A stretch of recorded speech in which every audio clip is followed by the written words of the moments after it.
সন্তান যে কত ভুল করে ফেলে সেটা ভুল করার পরেই মনে পড়ে।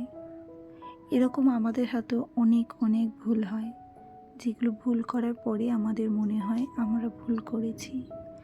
এরকমই একটা ঘটনা আমার সাথে আজ ঘটে গেল, যেটা আমি স্বপ্নেও ভাবতে পারিনি যে আমার দ্বারা কারোর এরকম ক্ষতি হতে পারে, কারোর জীবন যেতে পারে। তো জানি না এই অপরাধ বোধ থেকে ভগবান আমাকে ক্ষমা করবে কিনা, তবে আমি এটা দিয়ে একটা শিক্ষা অবশ্যই নিয়েছি। পরবর্তীতে হয়তো এরকম ভুল আর কোনোদিন আমার হবে না। গুড মর্নিং বন্ধুরা, ওয়েলকাম টু আওয়ার চ্যানেল। তোমরা কেমন আছো? আশা করছি তোমরা সকলে খুব ভালো আছো। তো সকালবেলা দেখলে আজকে বড় খাঁচা থেকে পাখিগুলোকে সবাই ছোট্ট এই খাঁচাটায় ভরে রেখেছি। বড় খাঁচাটা না আজকে একটু পরিষ্কার করবো আর ঠিক করব। তাই এই খাঁচাটা কিছুদিন আগে রং করে শুকিয়ে রেখেছিলাম। তাই যে আগের ছোট্ট খাঁচাটা আমার ছিল, যেটাতে সিজু আর সুজি থাকতো, সেটাতেই আজকে 4 জনকে রেখে দিয়েছি। আর বাচ্চাটার মা তো মারা গেছে কিছুদিন পরেই, মানে বাচ্চাগুলো যখন একটু বড় হচ্ছিল, তাই বাবার কাছেই মানুষ হচ্ছে, সেটাও তোমরা দেখতে পাবে। আর এই যে একটু খাবার আজকে এনেছিলাম, সেটাই একটু মিক্স করে দিয়ে দিলাম।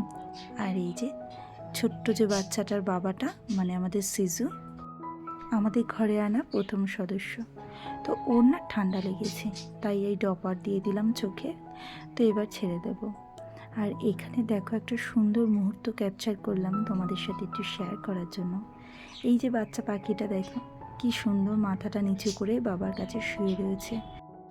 মা নাই তো কি হয়েছে, বাবারাও যে মায়ের দায়িত্ব পালন করতে পারে, এই দৃশ্যটা দেখলে কিন্তু ভালো বোঝা যায় কতটা নিশ্চিন্ত মনে শুয়ে আছে, কত ভালোবাসা নিয়ে। সারাদিনের সমস্ত কাজবাজ করে একেবারে চলে আসলাম আজকে বিকালে। তো সারাদিনের কাজকর্ম সেইভাবে শেয়ার করা হলো না, তাই ভাবলাম তোমাদের সঙ্গে এই মুহূর্তটা একটু শেয়ার করি। একরাশ মনে খারাপ লাগা নিয়ে বসে পড়েছি আমার হাতের কাছে প্র্যাকটিস করতে। তোমরা আগেও জানো আমার মন খারাপ হলে এটাই একটা উপায় যেটা দিয়ে আমার মন ভালো হয়ে যায়। আমি আমার কাজকে এতটাই ভালোবাসি যে মন খারাপের সময় ভালো লাগার সঙ্গী হিসাবে পাশে থেকে যায়। তো বসে একটু কলকা প্র্যাকটিস করলাম। তোমরা কেমন হয়েছে অবশ্যই জানিও। আর এই যে সমস্তটাই গুছিয়ে রেখে দিচ্ছি। এই ছোট গাবলাটার মধ্যেই কিন্তু আমি সমস্ত কিছু গুছিয়ে রাখি আমার কলকা করার জন্য। তো আবার যখন ভালো লাগবে, মন খারাপ লাগবে, আবার নিয়ে বসে পড়ব। বেশ ভালোই লাগে মন খারাপের সময় এই কাজগুলো করতে।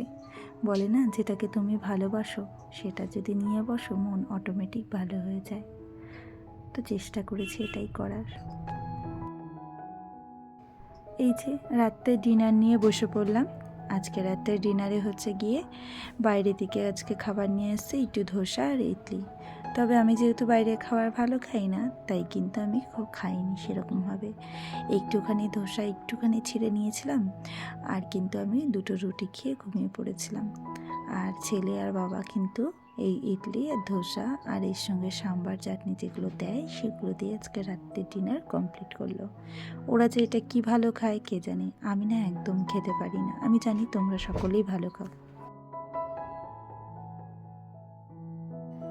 তো বন্ধুরা, এটা হচ্ছে পরের দিনের ব্লগ, মানে পরের দিনও ঠিক না, 2 দিন পরের ব্লগ। কারণ অনেক দিন তোমাদের সঙ্গে আবার ভিডিও শেয়ার করা হয়নি, কারণ শরীরটা না একটু খারাপ ছিল।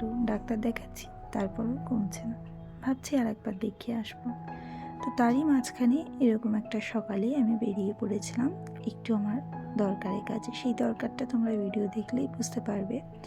বাইরে বেরিয়ে ছেলে যেহেতু ঘর থেকে খেয়ে বেরোয়নি, তাই একটু বাইরে ওকে লুচি খাইয়ে দিলাম। আমি কিন্তু খাইনি, ও খেতে চেয়েছিল আর ও ভালোও খায়, তাই ওকে একটু খাইয়ে দিলাম। যদিও আমি রান্না করেই এসেছি, মানে ভাত আর আলু সেদ্ধ করে রেখে এসে আর গিয়ে রান্নাটা করব, তাই আলু সেদ্ধ ভাত বললাম খেতে, ও খেলো না। তো চলে এসেছি আমরা আমাদের পরের স্টেশন কোন্নগরে। ট্রেনে করে আসিনি, আমাদের অটো ধরেই কিন্তু আমরা পরের স্টেশনে চলে এসেছিলাম। তো দেখতেই পাচ্ছ ট্রেন যাচ্ছে, আর ট্রেনের পাশ দিয়ে কিন্তু একটা রাস্তা আছে স্টেশনের পাশ দিয়ে। তো সেই রাস্তা ধরে একদম যে শেষ মাথায় ওখানে বসে গিয়ে আমাদের পাখিদের হাট, মানে আমাদের পোষ্যদের হাট বসে। শুধু পাখি নয়, সেখানে কুকুর, পায়রা, মুরগি, মাছ বলে সমস্ত কিছু পোষ্যদের হাট যেটাকে বলে।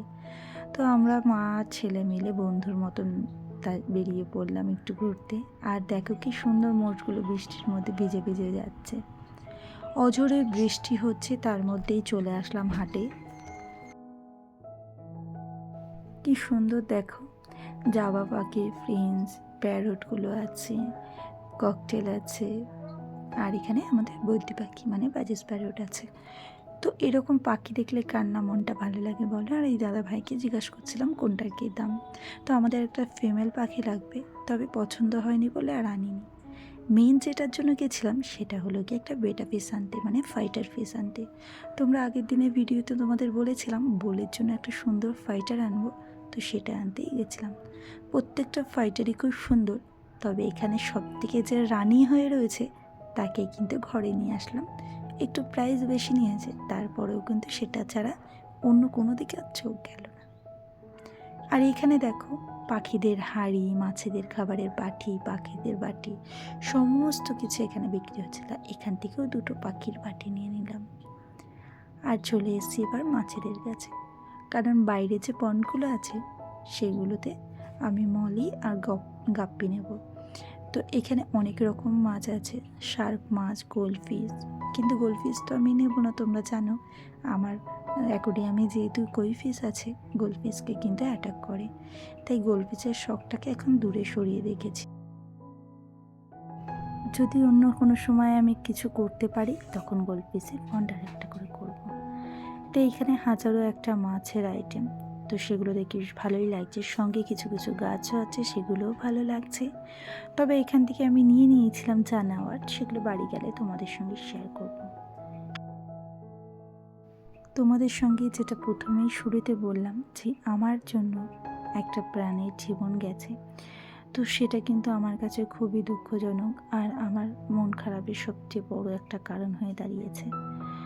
তোমরা বিশ্বাস করবে না, এই যে সেদিন যে পাখিটাকে দেখলে, যে পাখিটা শালিক পাখির বাচ্চাটা আমার হাতে ছিল আগের ভিডিওতে, সেই পাখিটা না আমি বলেছিলাম যে তার মায়ের কাছে ফিরিয়ে দেব। তো আমি না পরের দিন তোমাদের পাখিটাকে উড়িয়ে দিয়েছিলাম যে মায়ের কাছে উড়ে যাবে। উড়েও গেছিল, অনেক দূরে একটা গাছে বসেছিল। তারপরে আবার তার পরের দিন দেখেছি আমাদের বাড়ির কাছেই একটা গাছে না বসে রয়েছে। তো ভাবলাম ঠিক আছে, উঠতে যখন পাচ্ছে ঠিক মায়ের কাছেও পৌঁছে যাবে। কিন্তু বিশ্বাস করো, কালকে তার আগের দিন সকালবেলা আমি দেখি আমার ছেলে পাখিটার ডানা কেটে ফেলে দিয়েছে, পা ফেলে দিয়েছে কাটা, সেই অবস্থায় নিয়ে চলে এসেছে। পাখিটা নিশ্চয়ই কোনো কারণে ব্যালেন্স হারিয়ে গাছ থেকে পড়ে গেছে, আর নিচে হয়তো অন্য কোনো জীব তাকে খেয়ে ফেলেছে বা ছিঁড়ে ফেলেছে, নষ্ট করে ফেলেছে। বলতেও খারাপ লাগছে এইভাবে, কিন্তু কি বলবো, কিছু বলার নেই। তো আমার ভুলের জন্যই হয়তো প্রাণটা গেল। আমি যদি তাকে রাখতাম, তাকে না যেতে দিতাম, তাহলে হয়তো সেই প্রাণটা বেঁচে যেত। কিন্তু আমি তো ভেবেছিলাম সে তার মায়ের কাছে ফিরে যাবে, তাকে কেন আমি আটকে রাখবো। তো এই সব কারণেই জানো তো কিছু কিছু পাখিদের যারা খুব সফট হয় তাদের না খাঁচায় রাখাটাই সব থেকে বেটার। তো আমার এরকম ভুল আর জীবনে কোনোদিনও হবে না, যেহেতু ভগবান আমার দুয়ারেই এনে সব ফেলে। তাই আমি আমার দুয়ার থেকে আর কোনো পশু পাখিকে সরিয়ে দেব না। যতটা পারবো ভালো রাখার চেষ্টা করব। যখন সুস্থ হবে, ভালো হবে, উঠতে পারবে, স্বাবলম্বী হবে, তখনই ছেড়ে দেব। তো অনেক কথা তোমাদের সামনে বললাম, আর এই ভিডিওর মাধ্যমে সবার কাছে আমি এই বার্তাটা আমি পৌঁছানোর চেষ্টা করব যে সবাই চেষ্টা করো, যদি কোনো পশু পাখি তোমাদের কাছে এসে আশ্রয় চায় তাদের আশ্রয় দিও, তাদের এইভাবে ফেলে দিও না, ঠেলে দিও না, তাহলে আমার মতন অপরাধ বোধে তোমরাও ভুগবে। তো দেখো বন্ধুরা, ওখানে তো সব দেখতেই পেলে, মাছগুলো তোমরা ভিডিওর মধ্যে দেখে নিয়েছো যে গাপ্পি মাছ আর মলি মাছ এনেছে, আর সাথে দেখো এই ফাইটার মাছটা কত সুন্দর লাগছে। তোমরাই বলবে আমার এই বোলের জন্য এই ফাইটারটাই একদম মানানসই কিনা। এটা হচ্ছে গ্যালাক্সি ফাইটার। তো আমার তো ভীষণ পছন্দ হয়েছে, ফাইটারের রানী বলতে পারো। আমার খুব শখ ছিল এরকম একটা কালারফুল ফাইটার আনার, তো সেটা পেয়ে গেছি। তো আজকের ভিডিওটা আর বড় করলাম না বন্ধুরা, আজকে এতটুকুর মধ্যেই রাখলাম। যদি ভালো লেগে থাকে অবশ্যই একটা সুন্দর করে লাইক আর কমেন্ট করো। আর তোমাদের সবশেষে বলি, আমার না নেটের প্রবলেমটা হয়তো শেষ হয়ে আসছে, এবার হয়তো সবার ভিডিও রেগুলার দেখতে পারবো। তো চলো আজকের মতন টাটা।